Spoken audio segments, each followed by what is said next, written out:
આજ સવારથી ચૂંટણી અને ચૂંટણીની મતગણતરીની ચર્ચાઓનો દોર શરૂ થયો હતો, ત્યારે આપણે આજે નગરપાલિકા મહુવાની ચૂંટણી અને તેની મતગણતરીની વાત કરવાની છે. મહુવા નગરપાલિકાના વોર્ડ નંબર 6 ખાતે 2 મહિલા ઉમેદવાર ભારતીય જનતા પાર્ટીના અગાઉથી જ બિનહરીફ વિજેતા જાહેર થયા હતા. તો આજની મતગણતરીમાં ભારતીય જનતા પાર્ટીના 2 ઉમેદવારો વોર્ડ નંબર 6 માં વિજેતા જાહેર થયા હતા.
ચૂંટણીની રસાકસી અને પરિણામોની ઉતાર ચઢાવની વાત કરીએ.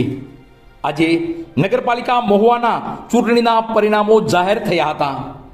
મહુવા નગરપાલિકાના વોર્ડ નંબર 6 ખાતે અગાઉથી જ ભારતીય જનતા પાર્ટીના 2 મહિલા ઉમેદવારો બિનહરીફ જાહેર થયા હતા. તો યોજાયેલ મતગણતરીમાં ભારતીય જનતા પાર્ટીના વોર્ડ નંબર 6 માં 2 ઉમેદવારો વિજેતા જાહેર થયા હતા. આજે સવારથી જ 9 કલાકથી મતગણતરી શરૂ થઈ ચૂકી હતી. ક્રમ wise ward number 1, ward number 2, ward number 3, ward number 4 અને વોર્ડ નંબર 5 ની મતગણતરી અને વિજેતા ઉમેદવારોના નામ જાહેર થયા હતા. તો નગરપાલિકા મહુવાના વોર્ડ નંબર 6 માં ચૂંટણી યોજાય તે પૂર્વે જ ભારતીય જનતા પાર્ટીના 2 મહિલા ઉમેદવારો બિનહરીફ વિજેતા જાહેર થયા હતા. તો આજે વોર્ડ નંબર 6 ની મતગણતરી યોજાઈ હતી.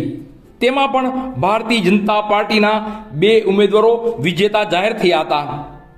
નગરપાલિકા મહુવાના વોર્ડ નંબર 6 ના ભારતીય જનતા પાર્ટીના બિનહરીફ જીતેલા ઉમેદવારો અને ચૂંટણી પ્રક્રિયામાં જીતેલા ઉમેદવારોની વાત કરીએ.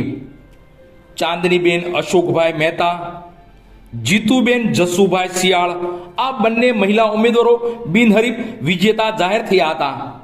તો કરણભાઈ રાજેશભાઈ કાછડિયા અને વિસ્તૃતભાઈ સંજયભાઈ વાઢેર ચૂંટણી પ્રક્રિયામાં ભારતીય જનતા પાર્ટીના આ બંને ઉમેદવારો વિજેતા જાહેર થયા હતા.